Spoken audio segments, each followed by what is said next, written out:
Hi everyone. I'm sorry I'm hopping on late. Some things were happening this morning that needed my attention. So I am a little late hopping on. Excuse my hot mess. It's good morning, Gina. My hot mess face. I am still trying to wake up. Whew, almost dropped that. Um, from a long shift last night. And just life, dealing with stuffs this morning. So I'm still trying to wake up, looking a hot mess and everything. But I feel like it's been forever since I've done a live. I know I canceled my last one due to some scheduling conflicts. So I am doing this full moon release ritual live today. I'm not actually physically doing the ritual itself. I'm going to go over it with you guys, and then I will take a photo of what is needed for the ritual and add it to the event the live event, so you guys can do the release ritual on your own time, preferably at night when the moon is in its glory. And tonight is the full moon, so this is something that you would want to do this evening, tonight, once the moon has. I like to think of it as like at the start of the new year, everyone sets resolutions and goals for self work. Starting resolutions out loud or writing them down helps many people to proactively work towards reaching those goals. Moon ceremonies are basically like resolutions, but you do them many times over the year instead of just once every January. Sorry, I lost connection there for a second. Girl, you crazy. I'm a hot mess. Hi, Casey. Hi, Beth. Hi, Sarah. Hi, Serenity.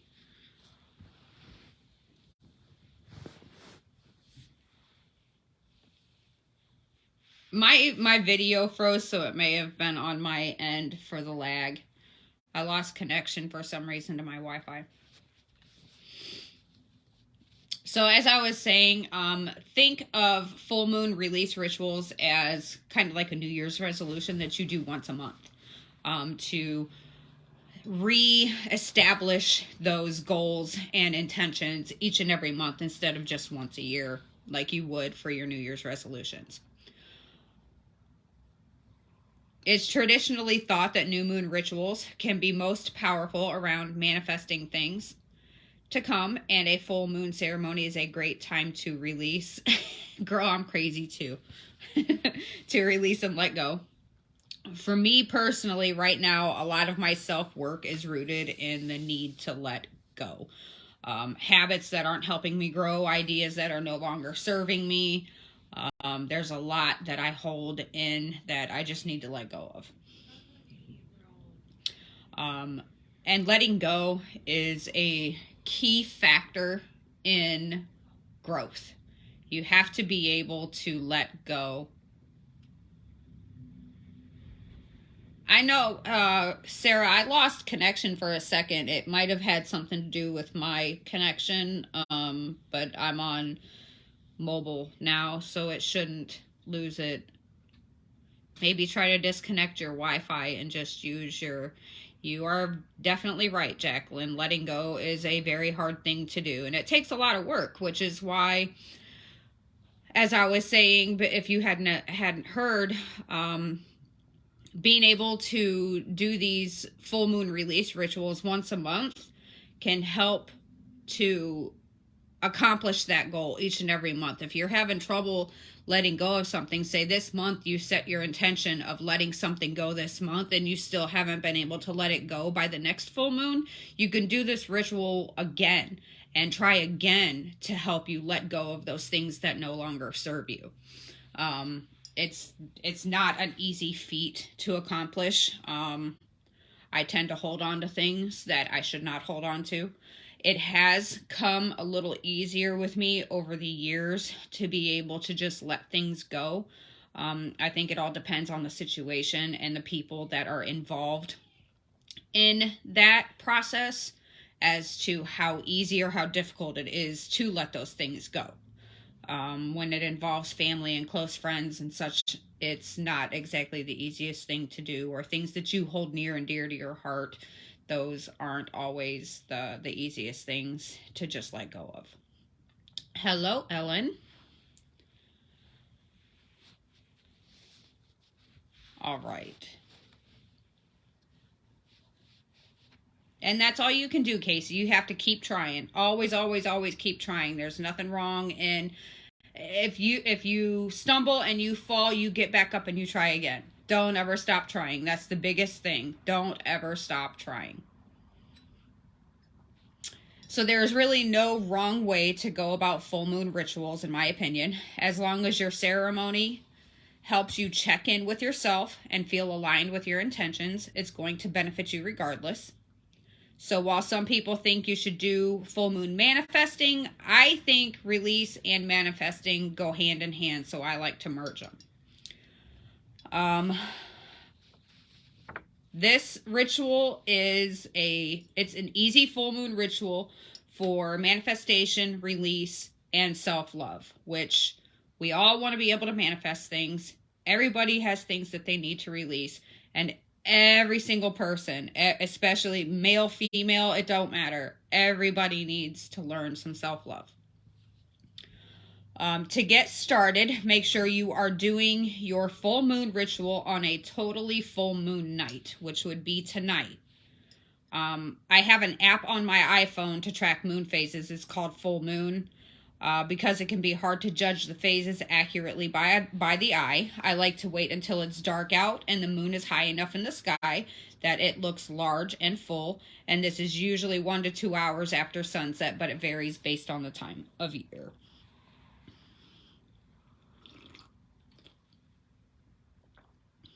You absolutely should, Serenity. It could help you in more ways than one if you just try. All you can do is try. And if it's not something that you connect with or something that you feel is benefiting you or doing well for you, then it may not be something that works for you within your practice or even just your personal life.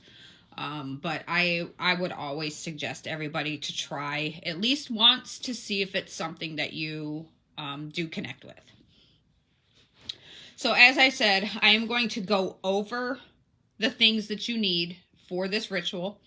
I suggest that anybody do this late tonight after the sunset when the moon is all full and in her glory, high in the sky, shining brightly over your house. Me personally, I like to do my full moon rituals in view of the moon so I can concentrate on the moon as well as what I'm doing. I like to feel like I can look out my window and see the moon glowing on me. For me, that's just one of those things that works well for me in my practice is when I'm working with full moon energy, I like to see and feel the moon as I'm doing my ritual. So I will go over the ritual and then I will post the ritual in the event. So if you don't have a pen and a piece of paper to write down what you need or what you need to do right now, it will be posted in there for you to take care of that later this evening. So what you're going to need for the ritual is a pen or a marker, a leaf from outside, or if you're in Ohio and all the leaves are gross and nasty, a scrap piece of paper will work if you cannot find a leaf. You'll need fire. If you live in California maybe and it's nice out, you could have a little bonfire outside. You could use a fireplace if you have a fireplace in your home, or you could even just use something as simple as a candle. And then you'll need matches or a lighter.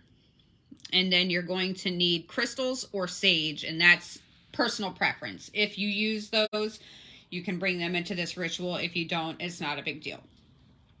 So what you're going to want to do, one, is clear your space. Yeah, any type of leaf, Casey. That would work. If you can write on that leaf, yes. That's why I also suggest markers versus pens. So you're going to want to clear your space of distractions, turn off the TV, and ask others in your household not participating to just give you a little bit of time to be by yourself to do this. You have to create a sacred space free of negative energy or distractions, which means you're going to want to cleanse your space, as always. And then you're going to want to light a candle or your fire. When it comes time for any full moon rituals, I just light a candle and keep a tray on hand to place the burning leaf and let it safely burn. I use one of my cauldrons to place anything that I put on fire or catch on fire. I place inside of this fireproof cauldron. And you also want to make sure whatever you are sitting it on is not going to warm or get hot and possibly cause a fire, because a lot of times, depending on the type of fireproof dish or cauldron that you're using, that cauldron's going to hold that heat, and whatever it is sitting on will also absorb that heat. So just make sure that you're keeping an eye. Don't ever walk away from your candles that are on fire or anything that is burning within a cauldron. Basic fire safety, just don't do it. You want to open the curtains or go outside. You got to let the moon magic in. If the weather isn't gross and you have a nice, peaceful outdoor space like a yard or a deck, I would definitely do it outside. Otherwise, just open your curtains so the moonlight can fill your space. Make sure to turn your lights off inside your home and to be more intimately connected to the sky and help the moonlight cleanse your space. Then you want to write what you want to release and attract. I love the idea of tapping into the power of Mother Nature to help strengthen your intentions. So when I want to do a full moon ritual, I pick up a fallen leaf outside or even bay leaves. If you don't have access to a leaf, then you can use a piece of paper. Yes, ma'am, bay leaf. Then I write down all of the things that I want to release and attract within the next 30 days. Some things to write down if you're feeling stuck could be things like releasing old memories that are haunting you, habits that you want to let go of. Also write down things you want to attract and manifest, like the power to take hold of your finances and release anything that's holding you back from feeling that power. Be pretty specific if at all possible when doing these. You don't want a mixed message being sent out to the universe. And then finally, you'll want to burn and release. After you have finished writing, hold that leaf or piece of paper for a minute. Let what you wrote fill your heart and hold it there for a moment. Visualize what you want to release and what you want to attract. And then when you are ready, burn it. When you finish burning, you can either flush it, place the ashes in a moving body of water, or leave it outside for the elements to carry off to the universe. Me personally, when I do any type of release ritual, I like to leave. Bay leaves are always great. I honestly do a lot of various rituals and use bay leaves and write on the bay leaf for my purposes of the ritual. I use it a lot, and I lost my nose ring last night and I can't seem to find it. I use bay leaf a lot, and I found it in many of my spells, especially my spell jars. I like to write on them and put them in the jars because they serve many purposes. So as I was saying, whenever I do any type of burning ritual, I like to take the ashes. I will let it finish burning inside of my cauldron, and then I will take it outside. And it's this time of year; it's pretty windy here, so I'll take it outside and just kind of like look at it as you would in The Lion King when Mufasa holds Simba up for all of the Pride Land to see. I kind of hold my cauldron up and tip it at a little bit of an angle to allow the wind to catch those ashes and just carry them out to the universe. And that's actually something I visualize as I'm holding my cauldron up with those ashes in there. I just visualize the me holding my intentions out there for the universe to carry it away. So that's what I have for you guys in regards to a full moon release ritual. Um, Releasing things is a form of self-care. So that's where I feel you're getting both your manifestation, your release, and your self-care. Is this type of ritual, all three things go hand in hand. So while you may be one that finds it hard to do self-care or even know what to do for self-care, this is one of those things that letting go of things and manifesting things that you want to come to you is a form of self-care. So you're still getting that self-care in there, even though you're working on something else. As I stated earlier, letting go of things, it's a hard feat, but it's a necessary feat too. And then bringing those things into your life that you want to see and you want to project onto others is also a great form of self-care. Any sort of fireproof dish, Jacqueline, you could use an old pot if you have an old pot, maybe a small old pot that you don't use anymore.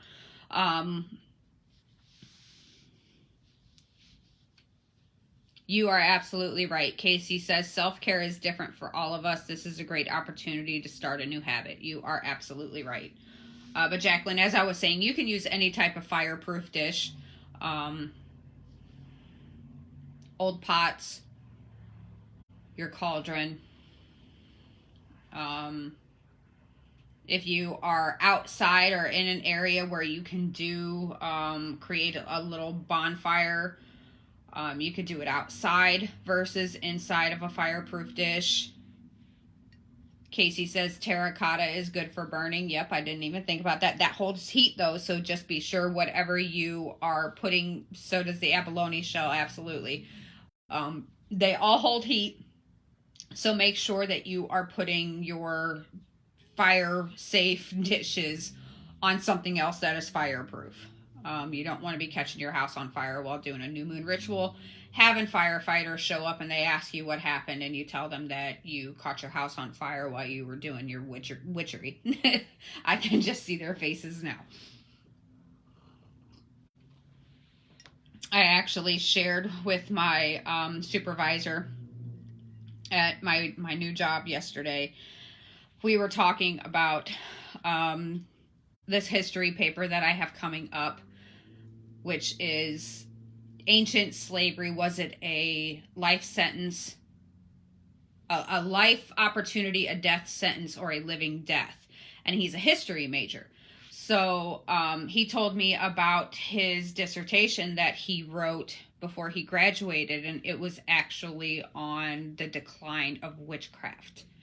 He piqued my interest once he said it, and full disclosure, I let him know who I am and what I am, and he was very pleasantly surprised. Although he is a Christian, he holds no malice or any bad beliefs or feelings towards anybody who doesn't, or anybody who does practice. So I was pretty pleasantly surprised by the end of my shift last night. My supervisor was, he kept saying that there was more to meets the eye with me, and he was very grateful to be working with me and have me on his team. So that made me feel really great. It wouldn't be the weirdest thing they've heard a bunch of stuff. My dad's a firefighter. I'm definitely sure they have heard all kinds of things. I can only imagine. So that's what I've got for you guys. Like I said, I will get this posted in the event so you guys can take care of this tonight when your full moon is at its highest. And I hope it works for you.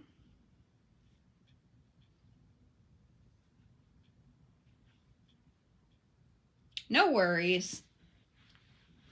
You're not wrong, Casey, and I wasn't at all saying that all Christians are closed-minded. There's some that are, and there's others who aren't. And the ones who are not closed-minded are the ones that I can make a connection with, and it's just something that I have heard from all ends of the spectrum with various types of Christians. There's the closed-minded ones who think that witches are the devil, and then there's the other ones out there who are very open-minded, and I can definitely appreciate those who are open-minded. So that's all I've got for you guys. I'll get this posted in the event. I hope you guys have a wonderful Sunday. I am going to get myself ready to go to work here at 2:30. And I really, really hope you guys definitely try to do this ritual tonight. I think everybody could benefit from it in one form or another. So if nobody else has any other questions, I'm going to hop off of here so I can go handle my business. And I will talk to you all soon. Blessed be, ladies.